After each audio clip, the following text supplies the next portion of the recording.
4.5 अरब साल पहले एक विशाल चट्टान का गोला एक तारे का चक्कर लगा रहा था। इस पर कोई जीवन नहीं था। चारों तरफ चट्टानों की बारिश हो रही थी। फिर इस चट्टान ने एक ग्रह का रूप लिया और इसका चांद बना। इसका तापमान अत्यधिक था और इसका ठंडा होने तक इसकी एक ठोस सतह बनी।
डायनासोर के अवशेष हमें आज तक मिलते हैं। 4.7 करोड़ साल पहले धरती का वातावरण आज जैसा हो गया था।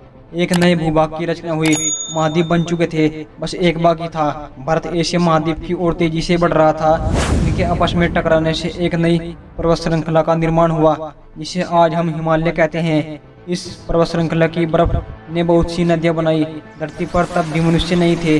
40 लाख साल पहले अफ्रीका के इलाके में एक नई पर्वत श्रृंखला का निर्माण हुआ, जिसे ईस्ट अफ्रीकन रिफ्ट वैली कहते हैं। यह पर्वत श्रृंखला मानसून हवाओं के लिए रुकावट बन गई। जिसके कारण यहाँ के जंगलों में बारिश होना बंद हो गई।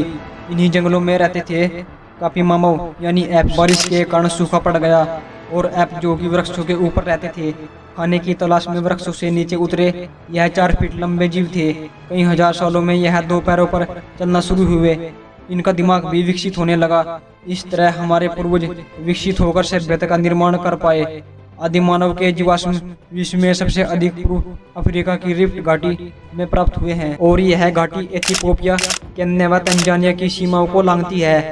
इन जीवाश्मों के अध्ययन से पता चला कि मानव वंश का उद्भव कम से कम 25 लाख वर्ष पूर्व हुआ था। मानव वंश के जानकोया काफी मानवों ऐप का उद्भव उनसे भी 25 से 30 लाख वर्ष वर्तमान से 50 से 60 लाख वर्ष पूर्व हो चुका था, जबकि आधुनिक मानव की उत्पत्ति केवल 2 से 3 लाख वर्ष पूर्व ही हुई है।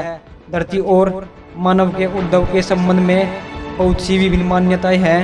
एक मान्यता के अनुसार मनुष्य की उत्पत्ति हिमालय पर हुई है। पृथ्वी के जलमग्न होने पर ऊंचा होने के कारण हिमालय ही मनुष्य के बचने व पुनरुत्पन्न होने की संभावना है। गर्म पृथ्वी हिमालय पर ही सबसे पहले ठंडी होने से वहां सबसे पहले मनुष्य के जीवन के लिए उपयुक्त जलवायु व भोजन की उपलब्धता की संभावना थी। समशीतोष्ण जलवायु मनुष्य की संतति के लिए सबसे उपयुक्त है, जो सबसे पहले हिमालय पर ही पैदा हुई होगी। यहाँ अभी भी परिणाम स्वरूप मूल मानव रहते हैं। हिमालय पर सभी रंग के विकास व विस्तार की परिस्थितियां उपलब्ध है। भारतीय आर्य और ईरानियों के साहित्य से स्पष्ट है कि मनुष्य की उत्पत्ति हिमालय क्षेत्र में ही थी, क्योंकि इस क्षेत्र को विश्व की हर प्रजाति के मनुष्य जानते हैं।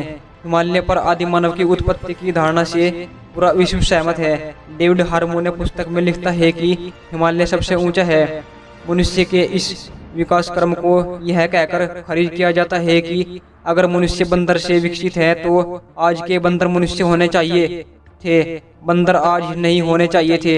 मनुष्य चिंपांजी, गोरिल्ला, ओरंगुटान, जलमानुष या वनमानुष से विकसित होता है तो ये प्राणी आज नहीं होते, क्योंकि वो पूर्व में कभी मनुष्य में रूपांतरित हो गए होते।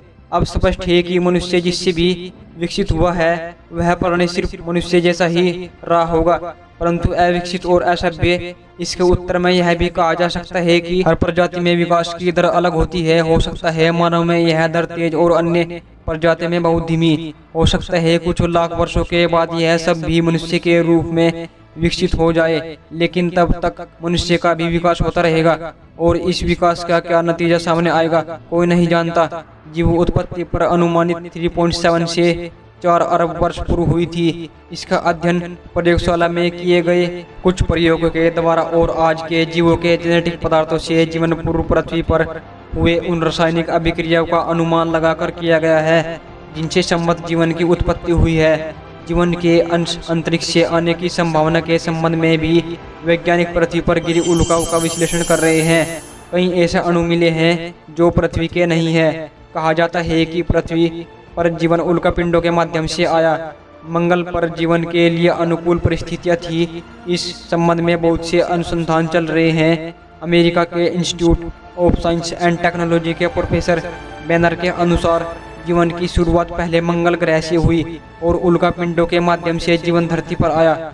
अगर वीडियो अच्छी लगी हो तो चैनल को सब्सक्राइब और एक लाइक कर दो, क्योंकि दुनिया का हर ज्ञान आपको दूंगा मैं।